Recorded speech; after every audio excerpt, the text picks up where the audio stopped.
Well, welcome, Facebook Live viewers. Appreciate everybody joining us again today. This is our 11th edition now of Facebook Live. We started these up when the COVID pandemic started, and we all were spending more time at home, and time's flying by, and we're enjoying doing these presentations. We hope they're informative for our viewers. We just want to provide information. A lot of people are worried about finances right now, worried about how they're going to pay their bills, how they're going to recover from this downtime. And we're doing these episodes just to provide some insight. And today, I'm thrilled. We have a successful businessman, investor, and author, Adam Webster, who Adam, I want to get the name of your book right. Wrote the book Bankrupt Back. That's right. A fascinating book. Information on the book is on your screen now.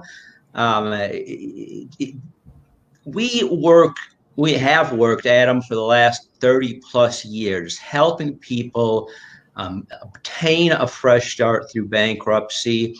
And a lot of the time in our law offices, we're working with what I'm sure you'll understand, people overcoming that hurdle, making the decision to consult with a bankruptcy attorney and get them on the road to financial well-being. What I'm thrilled about today is we're going to get to hear more about the other end, what happens beyond bankruptcy. So, Adam, welcome to Facebook Live with Bond and Botus today. Thank you. I'm glad to be here. It's an honor and a privilege. Well, your story is powerful. Thank you. We really need to give some background here in order for our viewers to understand your perspective. Now, knowing you, Adam, you come across as somebody that's confident, that's successful. We know you're somebody that has done very well financially, but that hasn't always been the case. Yeah. You've been through some tough times, and I want people to hear, directly from you. So tell us what was your life like before you filed a bankruptcy? Sure. So I was before the bankruptcy, I was an aspiring real estate investor. And this was back, this was a long time ago. This was probably back 2004, 2005. So a good 15, 16 years ago. And the real estate market in the whole country was really hot. And there were a lot of, fix and flips going on. Those shows were new on TV. And that was just all the rage. People were making money. You could, like Florida, California, you could buy something today and sell it for a profit tomorrow without doing anything. The demand was going through the roof. And I wanted a piece of that. And I was young, I was out of college, and my mom, she was a realtor when I was growing up. So I had always had a little taste of the real estate market. I was always around it in some capacity. And I knew I wanted to carve off a piece of the American, dream for myself. And real estate was how I was planning to do it. And I knew that was, it seemed like the right time in the market. The market was hot, looked like you couldn't miss. And unfortunately, I think I had the right direction. I didn't necessarily have the right way of doing it, but I got in at the wrong time. I bought in at the peak, and the market essentially turned on me overnight, as it did a lot of people. And unfortunately, I wasn't prepared for that. And I thought it was going to be foolproof, and I learned the hard way it wasn't. It wasn't. But to answer your question, I was an aspiring real estate investor, and I was looking to get into that, and I didn't do it the right way the first time. Adam, as I read through that part of your book, and you talked about making the decision, you talked about how your mother was in real estate. Mm-hmm. I think you had some experience selling cars before that time, if I recall correctly. That's right. And I always tell people, I remember the early 2000s, the late 90s. So many of my friends were buying and selling properties. Yeah. And I always said to myself, if I do that, I will be, I'll be the one that the bottom will fall out as soon as I do it. Yep. Now, in your experience, it didn't happen immediately after you made the decision to get in. I remember reading about how one of the first properties you invested in, you had a business partner. It was a high school friend, as I recall. That's right. That's right. He was kind of the fix-it-up guy, and you were the brains of the operation. Correct. And as you invested in this first piece of property, everything looked good. You were going to be able to buy the house at a good price, spend a little bit of money making improvements, and sell it based on comps that were out there. You did your research. Yeah. At a good profit.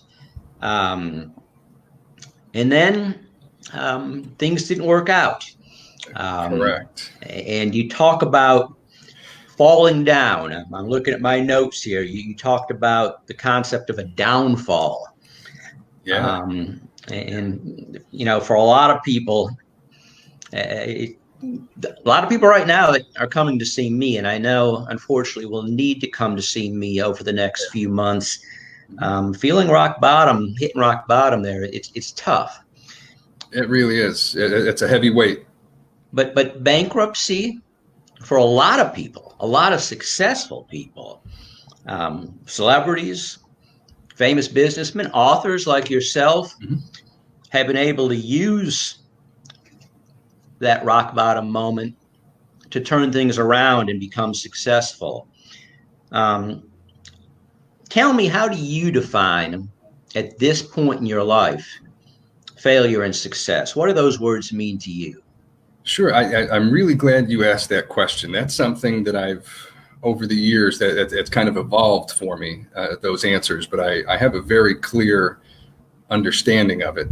And it's there's certainly a distinction that I've drawn, and that's provided me a new perspective, which really helps me to get through everything that I go through. There's always trials and tribulations, whether it's at work, family, what have you. But I think the only time you fail is when you give up and you're not learning. I think that's the only way that you actually can fail. I like to look at it as I win or I learn. And that's it may sound corny, but I don't think it's worth losing in that sense if you're not learning from it. If you're going to make a mistake, that's great. Make a big mistake, but make sure you learn the lesson from it, and that helps you to take another step forward towards whatever your goal is. And I think success for me isn't defined in a dollar figure. That's not something that I would equate to there. I think success for me is just that I keep working towards my potential, and that I try to be the best version of myself that I can be. And as long as I'm working towards that, I consider myself to be a success. I don't have to have $1 million cash in the bank and then I'm successful and then it's just over.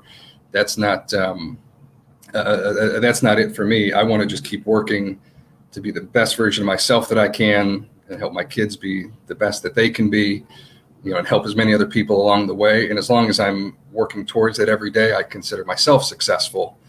And the only way that I'd be a failure is if I stop doing that. And that's for me anyways. That's how I've come to define those. Adam, I'm a little bit older than you.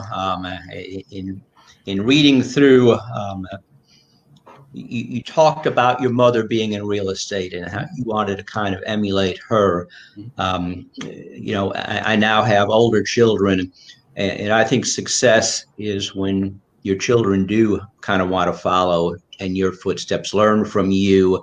Yeah. So clearly, you came from a successful household, parents that set a good example for you. Before we went live here, you mentioned that you now have 2 children. In your book, you mentioned your wife, Megan, who clearly means a lot to you, and your daughter, Sloan. But that's right. You now have 2 children. Yeah, little Walker, my son, he's about 1.5 years now. Yeah, he's a funny one.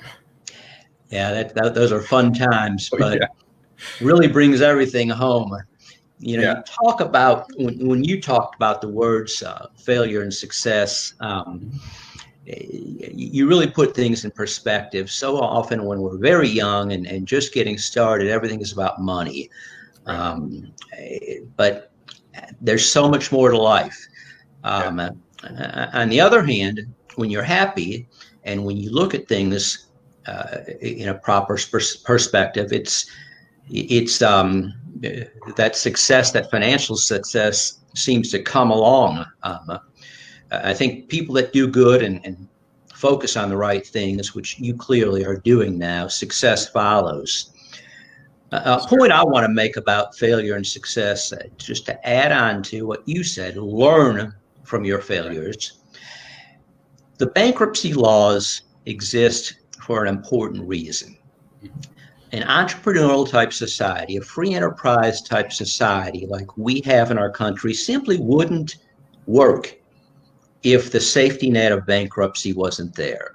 Correct. If things were like they were hundreds of years ago, if somebody couldn't pay their bills, if you threw them into a debtor's prison, then successful entrepreneurs like yourself wouldn't be out there. Bankruptcy, and it's certainly something, I've said on these episodes before, you only want to do once, you want to learn from it, you want to advance yourself. We don't like repeat customers in my business. But the opportunity for success, the opportunity, the incentive to go out and take chances, to be a successful entrepreneur, it would be much more difficult if that safety net of bankruptcy didn't exist. Absolutely. And you're a success story there. So do you feel what you've accomplished, Adam, is unique? We've got a lot of people out there that are watching us right now, and they may be at that low point. What is there about your story that people can learn from? I really think that if I can do it and I can have, what was a negative situation I was in and turn it in, and use that as a springboard and a fresh chance to come back and to do something positive with it, anyone can do it. There really isn't anything special in what I've done other than the fact that I followed some steps and I did the work, and I didn't let that stop me. That didn't define me. And for a little while I was going through it, I thought it would. And I thought, okay, this is something that's, my permanent record. This is going to be my scarlet A I have to carry around. And that's not the case, and I was feeling sorry for myself for a little bit there, but it didn't have to be. And I had a plan that I put together to rebuild my credit and how to move forward from it. And that was something I know that you and Ed were talking about on last week's episode about, it doesn't permanently ruin your credit. So that's something that you can rebuild, you can come back from. And I came back stronger than ever. I'm in a much better position now than I was prior to all of that. And I'm thankful that I was able to do it. I wish I would have talked to someone like you a lot sooner, because that was a very heavy weight to carry. And it's something that can be turned into a positive as long as you do learn from what you go through, like we were just talking about. If you learn the lessons and, okay, I know what not to do here. If I do this again, I'll do it a little differently here. I know what to apply here. You can absolutely come back stronger. So I don't think there was anything special that I did other than I used that as the line was drawn in the sand. Going to move forward from here, going to follow these steps, not going to make the same mistakes again, learn from it, and just keep pushing forward. And that's what I've done. Well, I think you are, you are underselling yourself here, and you went through a tough time. I have read Adam's book, and I'm familiar with his background, but I encourage our viewers, the information, the link to Adam's book, Bankrupt Back, the Amazon link is on the bottom of our screen now. And you can refer back to this video later for that information if you can't write it all down now. But I encourage folks to read the book. So Adam, you're not too far out of school. You'd had some success selling cars. You and your business partner, a good friend, decide to start investing in real estate. As I referenced earlier, you do your due diligence. You there's this property that you want to buy, and you have an inspector look at the property, you run all the numbers, and then, as with so many of us, the unexpected happens. And for you, there were a number of unexpected. So just to give an overview, and correct me if I'm wrong, you knew of certain repairs that had to be done to the house. Yeah. And then there were surprises, like somebody from the village coming by and saying, well, you need to redo the sidewalk. You need to break up all that concrete. Yeah. And then I think there was a problem with the roof. And then on top of everything, the foundation from the property starts to cave in. Yeah, that was one of the scariest moments that I've ever experienced. Well, the roof just started leaking one day. That it seemed to come through okay in the inspection. And I'll make a long story very short here. But we're okay. We'll put a new roof on. That certainly wasn't in the budget, but we did it. I got a couple of my buddies together, and we got all the supplies, and we throw the shingles on our shoulders up the ladder one after the other. It was a very long day, and that same day, Home Depot was dropping off the drywall, which they put into the living room and the back bedroom.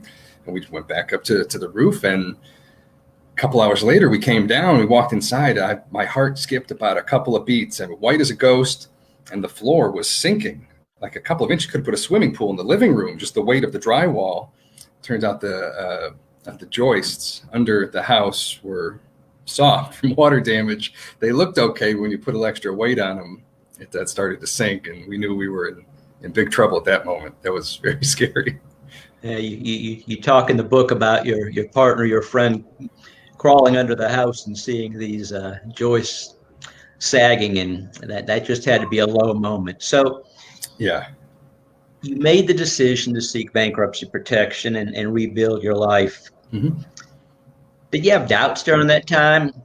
People that questioned you? How did your family members react? That was something where I never doubted myself, but I had moments of doubt where maybe it's just second guessing myself. And I was very rough on myself during that time. I was probably my harshest critic. And I wasn't really worried what anyone else thought. Everyone for the most part was supportive and understood, and that could have happened to anyone. It was unfortunate it had happened to me. But there wasn't anything that I didn't expect. And my girlfriend at the time, Megan, who's my wife now, she was very supportive, and I was very much appreciative of that, because it would have been very easy for her to go somewhere else or look for somebody else. And I would have understood it if it happened, but I'm very grateful it didn't. She was kind of my rock and supported me, and literally has stuck with me through thick or thin. And that's not easy if someone's going down in a ball of flames, to just say, hang on, we'll get through this together. Don't worry, I got your back. That was very helpful. And I was very blessed and fortunate to have someone with me through that. I wasn't expecting that, but was certainly grateful for it. And I encourage you, don't ever forget that, Adam. Yeah, never. We have so many young couples that come in to see us, and the anxiety, the stress that not being able to pay your bills can cause is really tough on young couples. And often there's some bickering between them. We know that money problems can cause marital problems, can cause relationship problems. Yes, sir. Once we're able to get those financial issues in order, and people are able to put things in perspective, supporting one another and helping each other to get through a situation like that is really important. So it sounds like you really have a gem in Megan, and yes, sir. Take good care of her. Yeah, absolutely, every day. So what did you do to keep yourself focused, to keep yourself motivated as you were going through the tough times? You had Megan's support, but there had to be some things you did on your own also. Yeah, so that's without peeling back too many layers of the onion, I've always had a very clear focus where I wanted to change the trajectory in kind of my family and family tree, and really to create some generational wealth and to really build something that would last well beyond me. And I had always thought, well, what if, my grandpa after World War II had bought some apartment buildings or something of that nature. If they'd gotten into real estate, maybe they owned a bunch of properties that were paid free and clear. And, now my generation was the steward of those, and how different things would be. And that certainly wasn't the case. And I knew it'd be difficult to be the one to change that paradigm and shift it. But I knew that I could do it, and that I wanted to do it. And I knew I had to walk a higher path, and it would be very difficult to do so. But I was willing to put in that work and willing to take the risk and the sacrifice, knowing that everything could come crumbling down around me. And it certainly did. But like a phoenix, I would rise from the ashes, and I would do it again. And I was the only person who could stop myself. That would just be by me giving up and not seeing it through to the end, which I'm doing now. And it through the bankruptcy, that actually, allowed me to continue where I would most likely be stuck back where I was a long time ago. That pride thing, and we males are, I think it's something we really wrestle with. For you, the pride factor, in addition to allowing yourself to stay motivated, to keep focus, it also kept you from seeking bankruptcy help for a while. In fact, you were encouraged by some friends to talk to a bankruptcy attorney well before you did so. Is that correct? Correct. Yeah, that was something that I wrestled with for a long time. I really wish I'd done it sooner, but I think that was something where pride had got in the way a little bit, and that was certainly to my detriment. I think in this scenario, where I had, prior to that, I had never missed a payment on anything. I had, great credit score, always on time. I'd managed everything well, and I just kind of dove into the deep end of the pool without a life raft, and I got caught. But it was something I really wish I'd have done sooner. The emotional toll that took on me for almost a couple of years was really detrimental, and that weight was incredibly heavy for a long, long time. I want to expand on that. Having helped people with money problems for over 30 years now, one of the things I can say to viewers now is it is much better to consult with an attorney early on than to wait to the last minute. Although I'm a bankruptcy attorney, my first objective is to keep you out of bankruptcy if I can and look at alternatives. But if you wait, until after the car is repossessed, or until after a wage garnishment, or until after a foreclosure, it's much more difficult for me to do my job.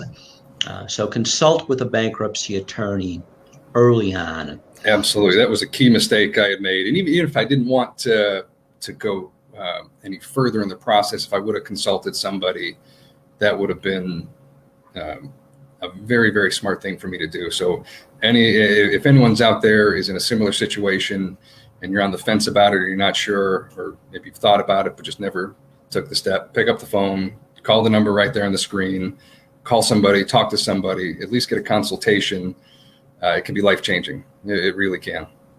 Well, thank you. I appreciate you reinforcing that. Just to take a break here for a second, I want to remind viewers what we're doing. My name is Brad Bodas, and I'm a principal with the Bond and Bodas Law Offices. We have offices across Alabama, Mississippi, and we're in the Knoxville area in Tennessee. For over 30 years, we've been helping people with financial problems. And while people are home, while we're dealing with this pandemic, all of our offices are offering absolutely free initial consultations with an experienced attorney. Our phone number, our toll-free number, and our website address are on your screen. Please feel free to call us. One of our appointment specialists will help you get scheduled at a time that's convenient for you, or visit our website. We have a lot of information on our website, and we have a form there that you can use to request an initial consultation if you'd rather do it that way. We are, during the COVID pandemic, offering consultations from the comfort and safety of your own home or office, if that's what you prefer. We'll meet just like Adam and I are meeting now by video, if that's what you prefer. We all know that there are tough times ahead. A lot of people having financial problems, a lot of people without an income right now. As Adam just said, please reach out for help early on. Don't let pride get in the way. Learn, be proactive, gather as much information as you can. So this is the 11th episode of Facebook Live that our law firm has done. Last week, I had my partner, Ed Woods, who manages our offices in Mississippi. And Ed and I had a really good conversation about some of the myths concerning bankruptcy. And that episode and all of our previous episodes are available on our Facebook pages. If you know somebody that you think might benefit from one of those presentations, or this fascinating presentation today with Adam, who has been through and rebounded very successfully from the bankruptcy process, let people know about these presentations, and hopefully they'll be helpful to people. But today, my guest is Adam Webster, who wrote the book Bankrupt Back. It's available on Amazon. Adam's contact information is on the screen. I really learned a lot from Adam's book, not just about bankruptcy, but about resolve, about hitting rock bottom and then just having the resolve to work through that and start over, and the success that can come from that type of drive. Adam's amazingly successful now. He married that lady that helped him get through the bankruptcy process. They now have two children. You may have even heard in the background earlier in the video. And Adam, that's what life's all about. Yeah, never a dull moment. Yeah, you shared with me earlier that you're currently in Florida vacationing, and your wife and kids are with you, and it's just wonderful. Thank you. So Adam, we've had some questions come in on Twitter and here through Facebook from people that are watching us. Oh, good. Fire away. Let me pose some of these to you. So when did you first know? When did it hit you that you weren't going to be able to pay all your debt? Sure. So there was really, it was kind of two moments. There was the first one, I knew I was in trouble, and then the second one was kind of the straw that broke the camel's back. While we were renovating that home, and it was really just like the movie The Money Pit with Tom Hanks. If anyone's ever seen that, that is what happened to me. It just wasn't as funny, but it was the same things. One thing after the other. You fix one thing, two things break. We ended up having to do the electrical and the plumbing, and then concrete, and then the roof and the joists. And I had a home equity line of credit that we were using for all the repairs, and it was one thing after the other. And essentially, I ran out of money, and that was when I knew I was in trouble. And it was just a matter of how long can I keep the ship afloat? And I was working my day job at the bank. I was bartending at night. When I wasn't doing those two, the third job was working on that house. It was kind of around the clock. I was just working. I didn't know how much more I could do to just keep the ship afloat.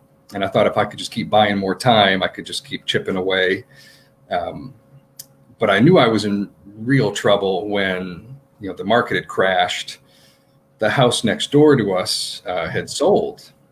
And actually, I didn't even know it had sold. I saw the guy was moving out one day, and I was like, "Oh, I didn't know you were moving." And he had said, "Well, I had been paying the rent, but the landlord hadn't been paying the mortgage, and the guy was getting evicted, and it was a foreclosure, the sheriff's sale, the whole thing."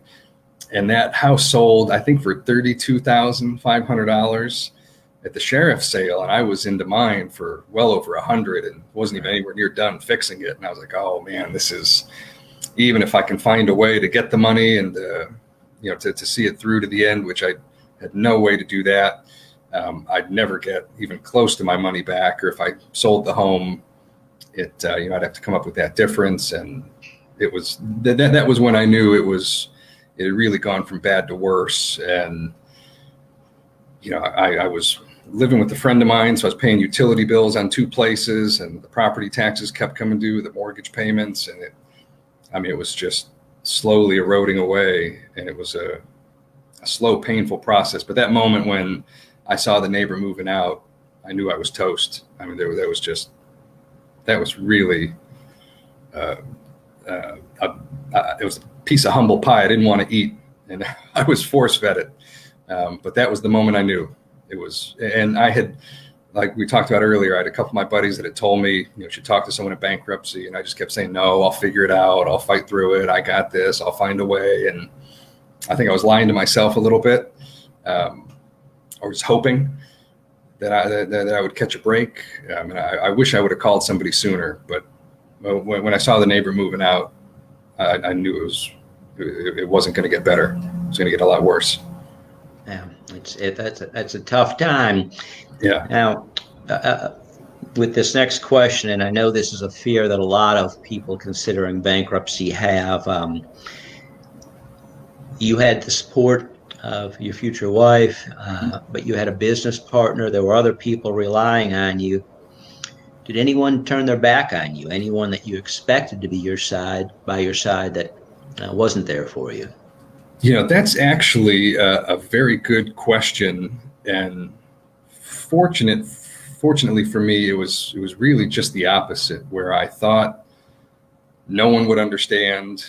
I thought everyone was going to turn their back on me. Who would want to be associated with that? I think I was really being hard on myself, but I was expecting the worst, and fortunately, that didn't happen. And I was very blessed that everyone, stuck by my side and was supporting me and, encouraged me not to give up on my dream. And this was just a minor setback. And it seemed like everything was over at the time. But, if you're serious about what you do want to accomplish, then stick with it and keep fighting, and you'll be able to do it. And my girlfriend at the time was my wife now, Megan. She echoed all of that, and she kept pushing me to hang in there. And I'm still friends with all the people from that circle back then. And I expected it to happen, but fortunately it didn't. And so if anyone else is worried about that, I hope they'd have the same experience.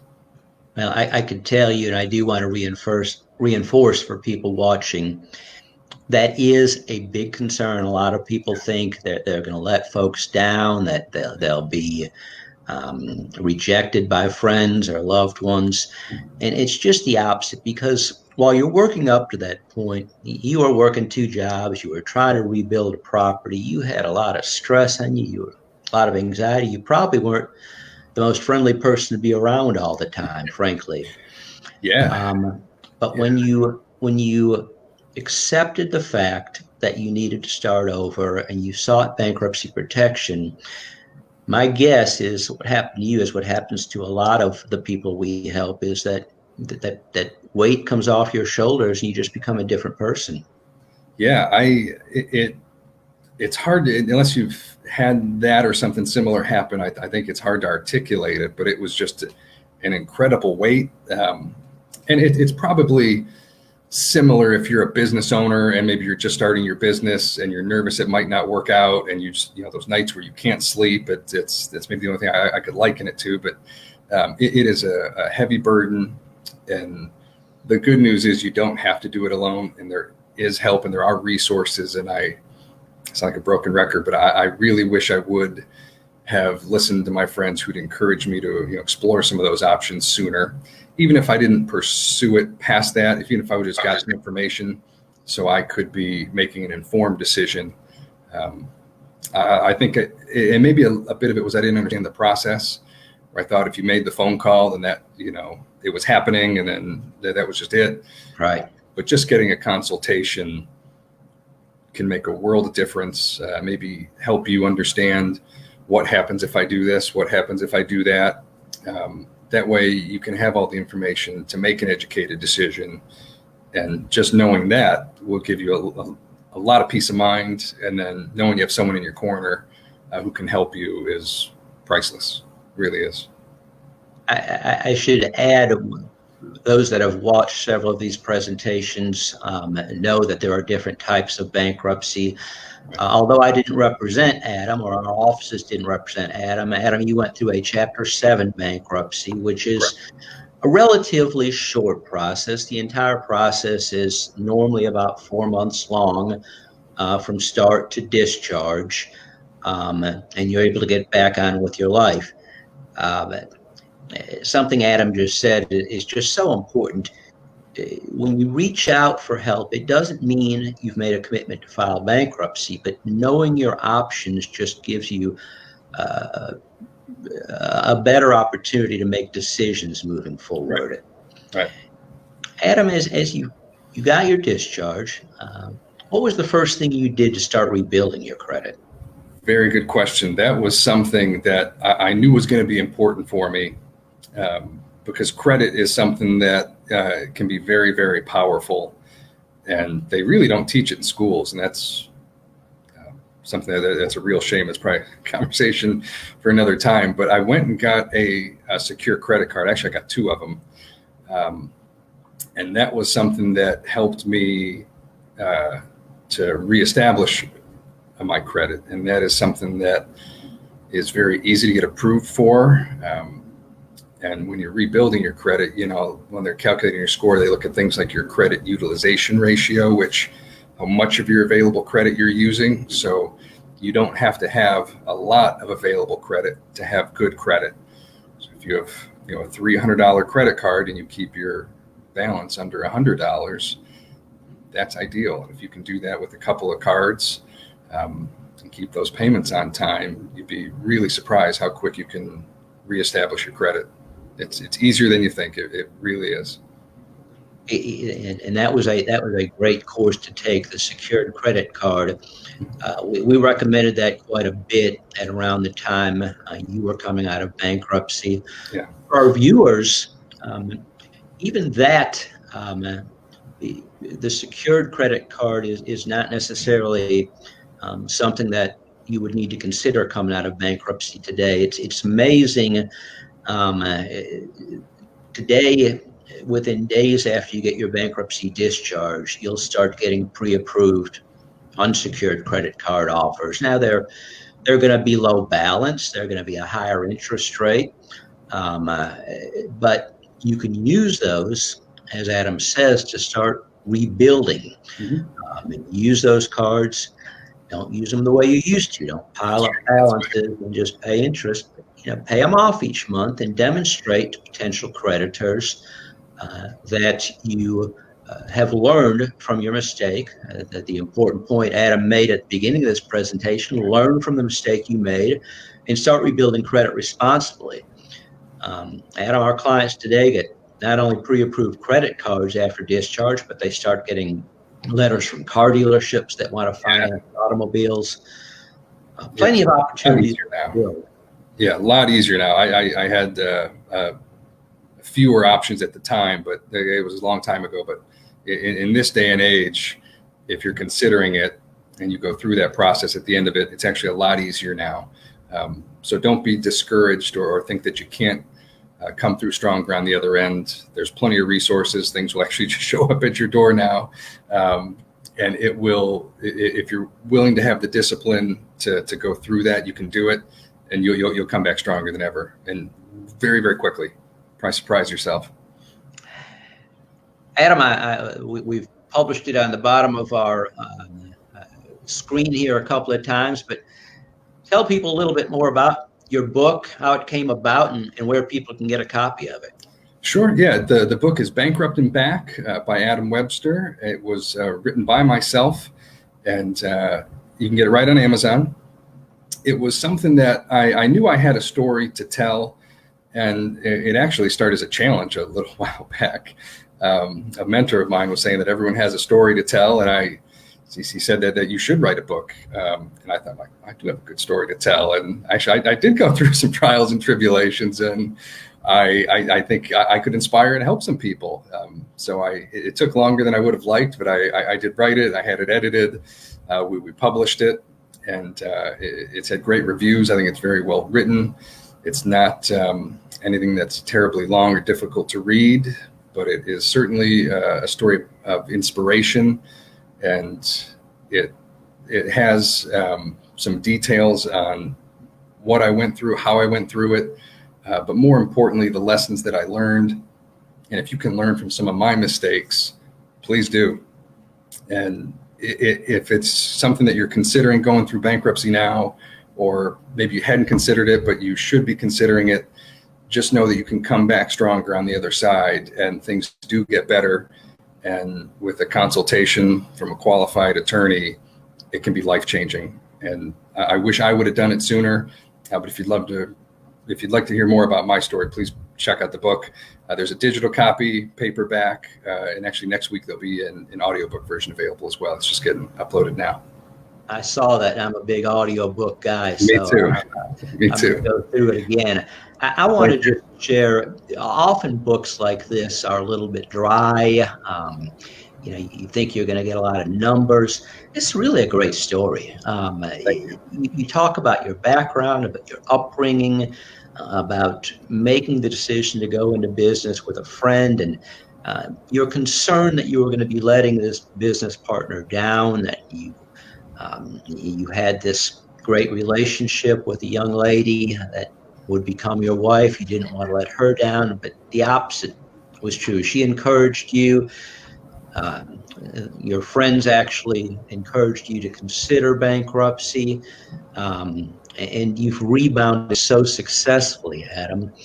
I think I'd be missing out here. I didn't ask you, for those folks out here listening that want to get into real estate investing. You've been successful and you've learned a lot of lessons. Mm-hmm.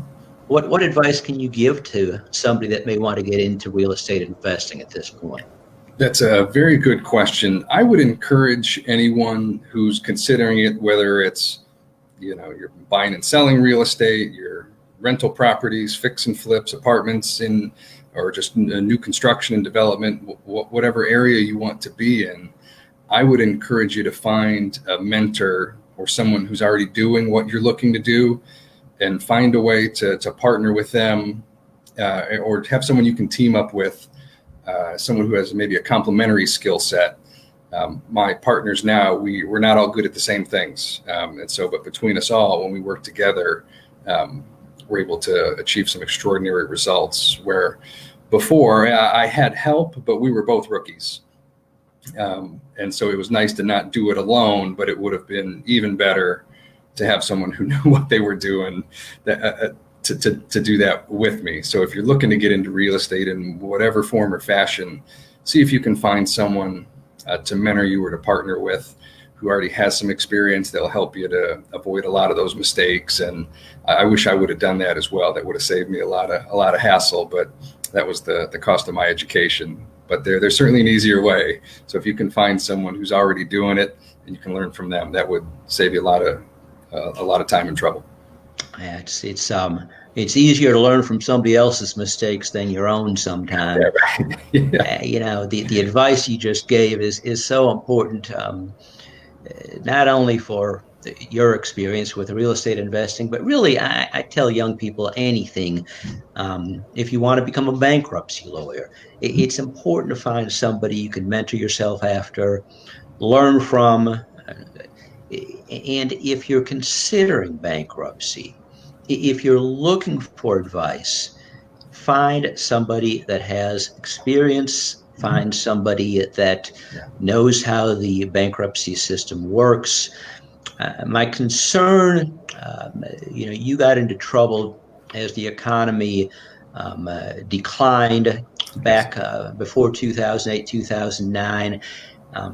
We're going to see an uptick in bankruptcies over the next few months, unfortunately. A lot of people are hurting, and my concern is that there will be a lot of people just dipping their toes in the market, helping people with money problems that really don't have the knowledge and expertise to do it properly. Right. Whether viewers hire my firm or another firm, you may be in another part of the country, I just can't recommend highly enough that you seek out experienced, qualified representation. And most of the attorneys that do what I do at this point are offering a free initial consultation. Go out and take advantage of that. Interview a couple of different attorneys. Find somebody that you're comfortable with. Make sure you're comfortable with that attorney's staff. Adam, I don't know what your experience is, but just filing the bankruptcy and getting your discharge doesn't mean it's over with. A lot of times our clients will have problems with creditors that continue to report on their credit improperly after the bankruptcy or try to collect on a debt. You want to make sure your attorney is going to be with you for the long run. That's certainly what we do. And I'm sure it's what you do with your business and your properties and your investments. Yeah, 100%. Yeah, you want to be with someone who's going to do business the right way and take care of you and not just get some paperwork filled out and then see you later. You want to have a relationship with someone. And yeah, it's a great idea to talk to a couple people, but take that first step. That's the most important thing, is to reach out, whether it's send an email, pick up the phone, fill out the form on a website, but take that first step and get some information and find out what's available for your situation. And then you can make an educated decision and get some of that peace of mind. It's absolutely worth it. Absolutely. Adam, the entire concept of bankruptcy is to give an honest debtor a fresh start. What's that term fresh start mean to you? That's a very good question. Well, one, I'm grateful for it.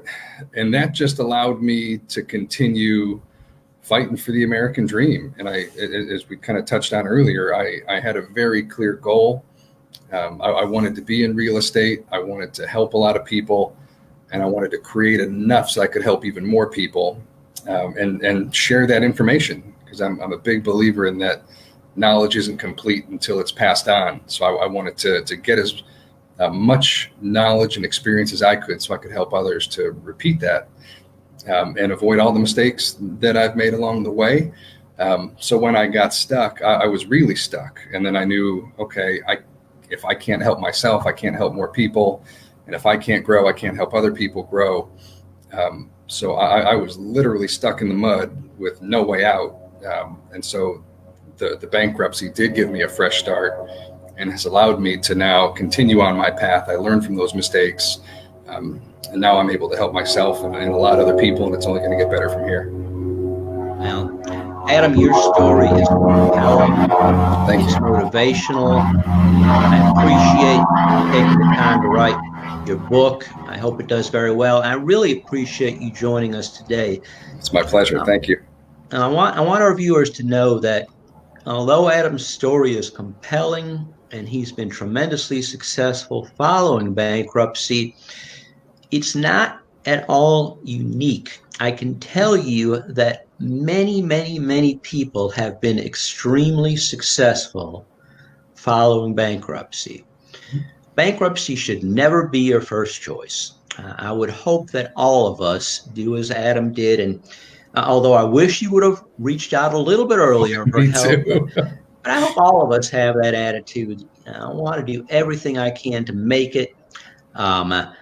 But when things just don't pan out and you need that fresh start, that's why the bankruptcy laws exist in our country. That's why the system was created by our government, to give good, honest people a chance to rejoin the business, be a successful business person such as Adam has become, to generate more money for the economy, and to be a good family person as Adam has become. We have been doing these Facebook Live presentations to provide stories just like this today. If you know somebody that you think would benefit from what you've heard today, this video and our other videos will be available on our Facebook page. Information on Adam's book is available on our Facebook page. If you're having financial difficulty, if you're going through the type of struggles that Adam went through, please reach out to us. We're offering absolutely free initial consultations. Call us, go to our website. We'll do the consultation from the comfort of your office or home, so it's safe for everybody, and there's no obligation. important point Adam made earlier. No obligation once you make that call. We're going to talk to you about all your options, and if you do need bankruptcy protection, we'll take care of you as best we can. Until our episode next week, and we're going to continue to do these every Wednesday at 1:00 p.m. Central Standard Time. On behalf of Adam and myself, thank you for joining us, and thank you, Adam. Best wishes to you and your family. God bless. Appreciate it. Thank you. Thank you. Bye-bye now.